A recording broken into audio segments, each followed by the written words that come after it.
Ladies and gentlemen, it's our pleasure to have Viktor Hovland in the interview room this morning. Victor, thank you for joining us.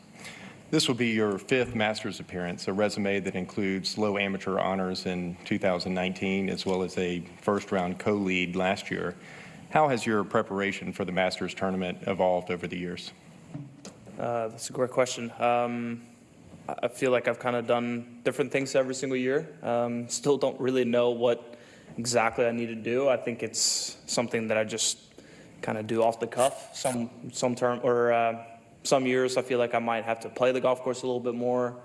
Other years it's more maybe practicing. I spent a lot of time last year practicing all around the greens, whereas this year I think it's maybe playing a little bit more on the golf course, getting ready with a couple of tee shots, just kind of getting dialed in off the tee and into the greens.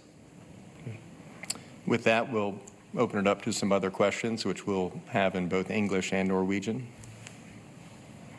Victor, it looked like you were working with Dana Dahlquist yesterday a little bit, and I just kind of want to go back to the end of last year. You were playing the best golf maybe of your career. It seemed like an interesting time to make a coaching switch. What went through that, and kind of where are you right now with coaches? Yeah, I'm still kind of looking for some opinions out there, but I feel like I'm on a good track right now, and we'll see where that takes us.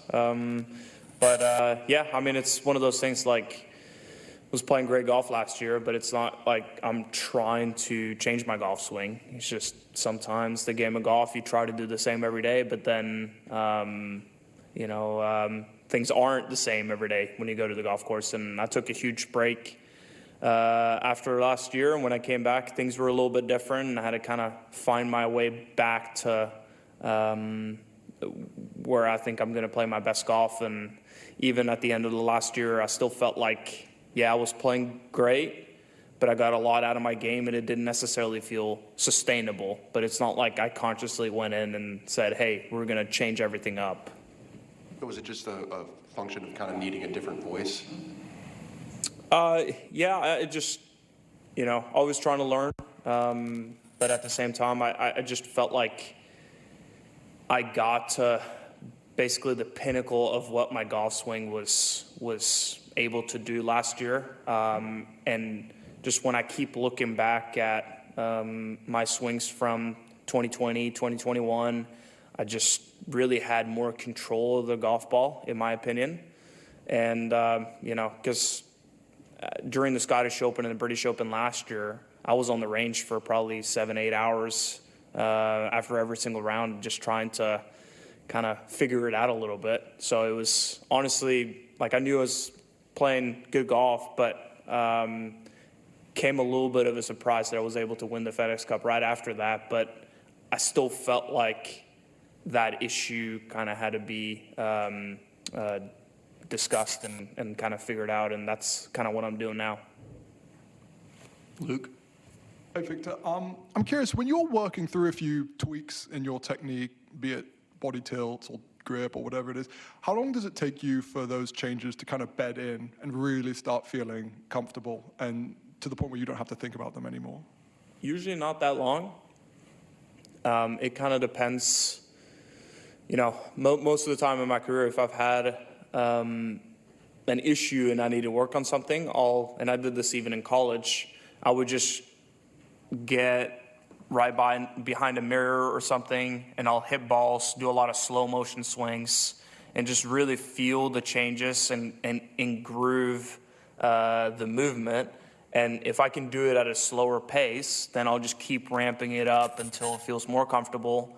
And after a certain amount of shots, it just feels comfortable. I go out to the course, and I get that confirmation that it works out there as well. And I see the shot that I'm trying to hit, and then it just clicks. Then it's all building confidence from there. The problem's been when, and I kind of have been dealing with this recently, it's like you're trying to work on something, but it doesn't necessarily feel exactly right. And then that's when you kind of have to go back to the drawing board to keep figuring out until things start to click. And I feel like I'm in that situation now. Now I just have to keep practicing and get the reps in, and we'll see how long that takes. Mary Kate. Hi, Victor. When you arrive on property this week and you see the green jackets, Do you have a sense of wondering what it would be like to have one and envision the day that you would? Yeah, I don't really let my mind go that far, but it is pretty cool. It is a pretty special jacket, and just to be affiliated with this place in any way, that's pretty cool.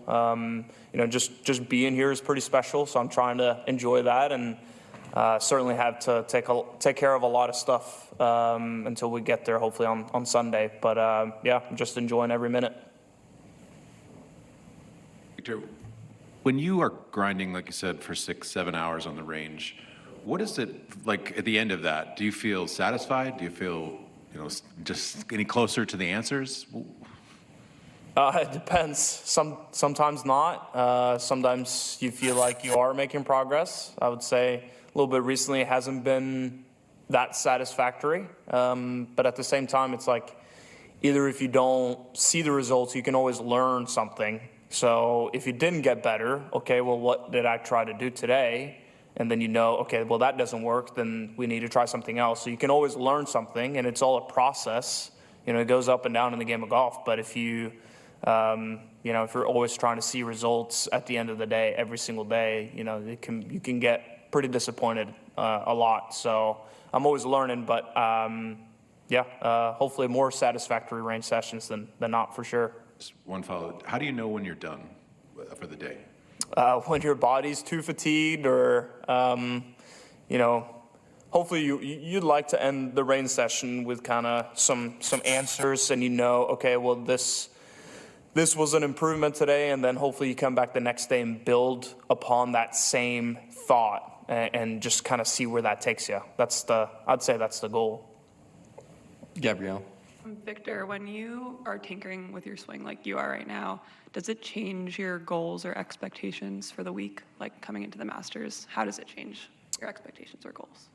Yeah, I mean, your confidence level are going to be a little bit different than when you don't have any conscious thoughts. That's obviously the end goal when you play this game, is that you show up and you go through your routine, and there's almost like a blackout. You just react to what you're doing, and you see the shots, and the ball flight translates into what you're seeing. That's the goal. And when you're not doing that, you have to obviously work to get there. Now, I've still played some really, really good golf, having to think about some stuff. So it's not like I'm ruling myself out of the tournament.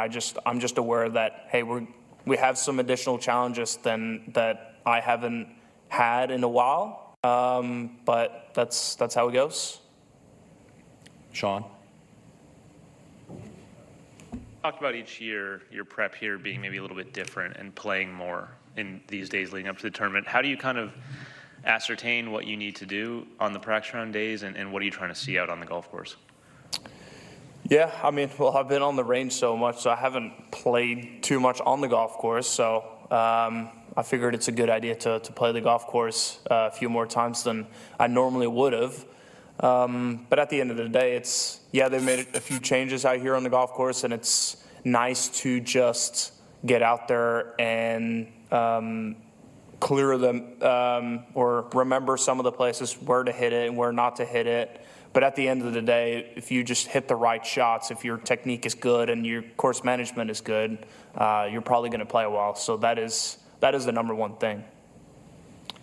Gary. Victor, last year when you shot 65 on Thursday, you were 5 for 5 scrambling, including the up and down on 18. Those shots, you even said yourself, look, you need a short game around here. I hit some bad shots today. Can you replicate shots like you took on 18 right now? Yeah, I'd say so. I think the technique is actually fine. I just have not spent any time on the short game at all, kind of the last few months, because I've been prioritizing the long game stuff. And, when you're not hitting your best, you're putting more pressure on the short game out there in the tournaments. And I've definitely short-sighted myself quite a bit recently. So I'm sure the stats look a little bit worse than they feel like they should be. But I still, when I get up there, I still feel like I know what I'm supposed to do, and I'm still hitting some really nice shots around the greens. It's just short side of myself definitely pads the short game stats a little bit better, and just trust the technique and that it'll work. Kyle? Yeah, Victor, I know it's a stressful week, just major championship week, but what about being here, about the club or the course or anything about this place brings you delight or brings you joy? Yeah, it's just like, and I think I've said this before about a couple of places, like you just feel the atmosphere or the history in the walls. It's like as soon as you enter the property, it's like a spiritual experience, if anything. Like you just feel the emotions and you feel like you're on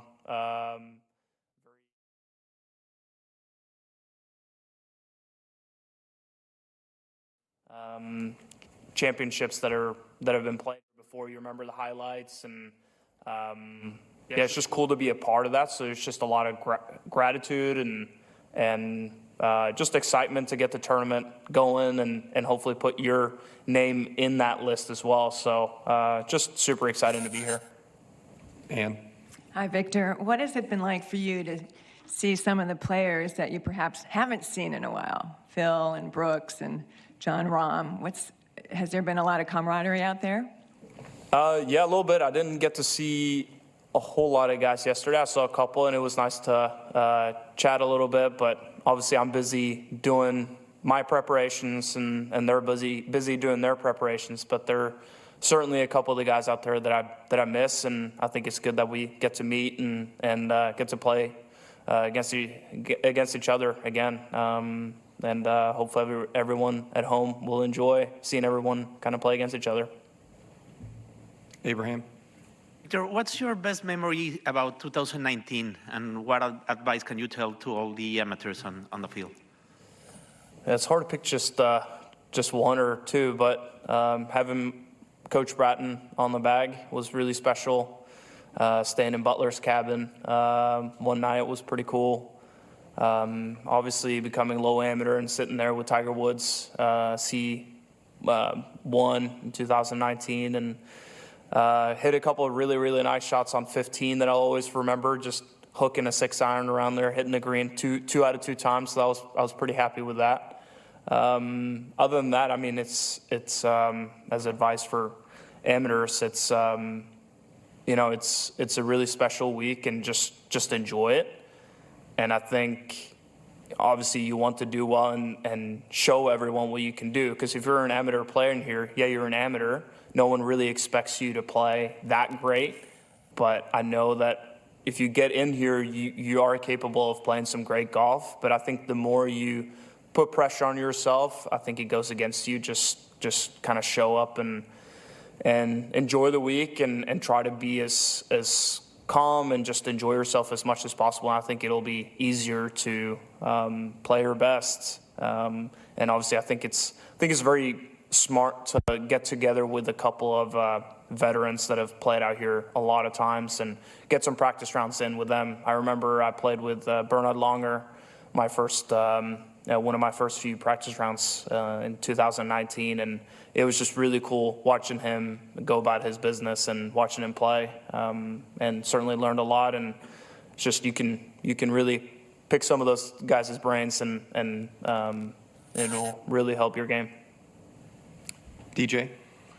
Victor, can you take into back in the back? Can you kind of talk about the mindset of a common fan or a common golfer that walks up on their first tee on Thursday to take a tee shot? A lot of guys think about how tough it is, but what's your emotion behind, or is there an anxiety or feeling you have when you step on that first tee on Thursday to take that first tee shot? Yeah, I'd say it just kind of depends how good your game is feeling. It definitely helps. That tee shot has never been like that nerve-wracking for me. When I'm swinging it well and I can hit that little cut with the driver, I almost just aim down the left side and I can hit a little bunk cut off the left side and cut it in the fairway. And more often than not, I've been successful there. So I'm pretty calm when I'm getting up to that tee shot. obviously bearing in mind that it's the first tee shot of the Masters and everyone's watching. And I definitely was a little bit more nervous playing with Tiger last year. If the more comfortable you feel over the ball, the easier it gets. I think it goes from being more nerve-wracking to more exciting. That's kind of the, like, if I can relate it to the Ryder Cup last year, I wasn't as much nervous as I was at Whistling Straits my first year. It was more just turning the nerves into more excitement, and I was certainly just more excited last year when I played here. So, I mean, we'll see how it goes this year, but yeah, just try to turn it into just something that's exciting, and hopefully you get off to a good start. Dan? So when you're going through this process and working things out, working out the kinks, is it tough to find the fun, the love, the passion, or is it just grind mode? Or can you kind of come back to where it all came from during these times? Yeah, sometimes it's like, I would say, I don't know if that's normal, but I feel like that's how I'm wired a little bit. If I play bad, that almost motivates me more than when I'm playing good. Because when you're playing good, it's like, okay, I know what I'm doing. I can kind of take tomorrow off, or I know that I'm playing good, so I'll just chill for a little bit, or whatever. You become more complacent. But I would say as soon as I play bad or I make a couple of mistakes, that almost motivates me more to come back and get better. And I'd say that's definitely how I've felt the last couple of months. The only, the kind of frustrating part is when you're trying to figure things out and you don't necessarily see the progress, or you don't know exactly if this is like the right road ahead. And that's when you have to think more about the process instead of just kind of, shutting that off and just committing to it. But it's just been hard because, like, in my career, I've always been, okay, if this is what I need to work on, if I do it in slow motion, I need to see good results right away. Because if I don't see the good results right away, then I'm just not going to commit to it. So it's been hard to commit to something that I believe in. So that's been the frustrating part. But as soon as I see kind of the shots come back, and my game might not be in the greatest place, but if I see that progress, it's like it's super motivating, because then the more I just show up to practice, the better it gets. And then the faster I do it, the better it gets, and then I'm closer and closer and closer to where I want to get. So I'd say, like, when you have some adversity or you're struggling a little bit, it kind of gives you more purpose in a way to show up and try to figure everything out. So that part's been pretty cool, but I'd like to see some results and start playing good again. But yeah, I'd say I'm pretty motivated. Kelly? You mentioned having a different approach kind of every year you come here. Why is it hard to replicate that success year to year here, and why does it kind of change? Yeah, there's just so many factors here. Obviously, the wind here swirls. You can hit good shots, but the wind might swirl, or you might read a situation wrong. And even though there's not that much water around the greens or off the tees, but there's a lot of really penal shots around the greens. So you can hit a good shot, but if you misjudge something or it goes a little too far and you're missing the wrong spot, that could easily be 2 shots different. For example, I just think back to last year. On the last round, I hit a really nice shot into number 6, but went too far and it flew over the green, and I made double from there. And that's a good shot. And if I read the wind a little bit better, or I hit a little bit shorter, I might have a really good look for a birdie, and that could change the whole tournament. So it's just little things like that. I mean, we've obviously seen number 12 has been dramatic over the years. So there's definitely some factor of luck in there. But I think it's also cool that you see the guys with certain course management styles. They usually do pretty well year in, year out. But yeah, there's just a lot of drama. And when there's a lot of drama, you just don't know what's going to happen. Kevin? Victor, you're obviously pretty intellectual, thoughtful about the golf swing. I'm curious, do you study it? Do you read about it? Do you watch videos? Is it all feel-based in your own thing? How do you kind of go about thinking through it? Yeah, I mean, it's been an evolution. I just remember growing up and loved the game of golf and just started getting on YouTube and Googling stuff. And I found a couple of guys that I liked. And then I start to learn what they teach, how they teach. And then that leads me to another guy. I start reading his stuff, see how that contradicts with the other guy, or maybe he has a different take on things. And so it was definitely a huge process there of just trying to learn as much as possible. I'd say kind of what got me really deep into it was I was reading Kelvin Miyahira's articles online when I was like 15 or 16. And he was kind of the first guy that I had seen that started to talk about kind of biomechanics in the golf swing. And before that, it was all just like, oh, swing on the plane, or oh, you're in or out or whatever. So I really liked just that level of detail into describing the golf swing, what the actual body parts are doing.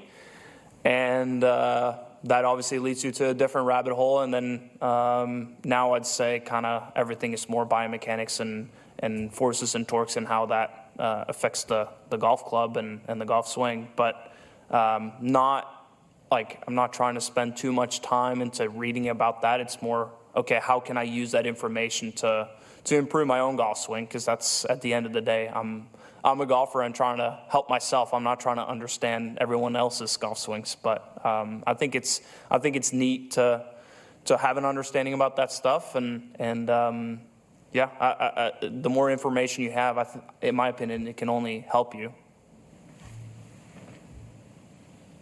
Howard? Victor, based on where your game is right now, what would you say the toughest shots are specifically at Augusta this week? Toughest shots.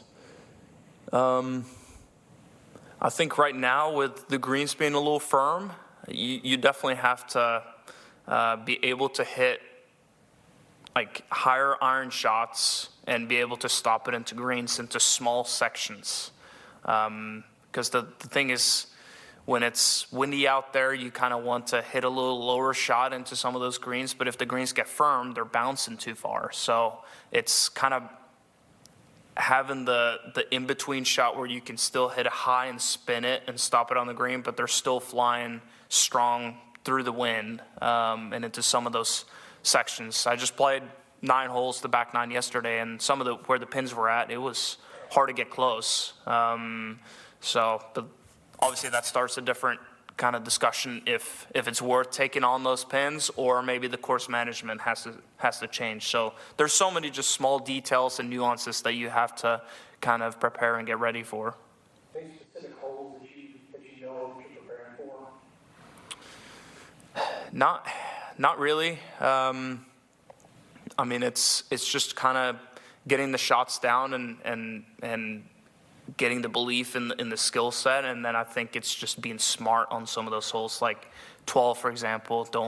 You don't have to go overly crazy on the back right pins. Just hit a middle of the green and make a 3.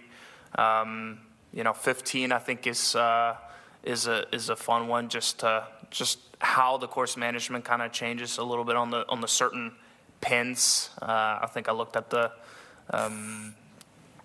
stroke average or the score average on 15 for the front pins on the right, how hard or difficult that actually plays, and that might make you change your course strategy or course management a little bit. You don't have to lay up very close to the water. You kind of want to stay back, maybe try to spin it, but at the same time you want to spin it as much because it can roll back in the water. So there's just a lot of nuance to some of that stuff. Victor, thank you for your time this morning, and best of luck this week. Thank you.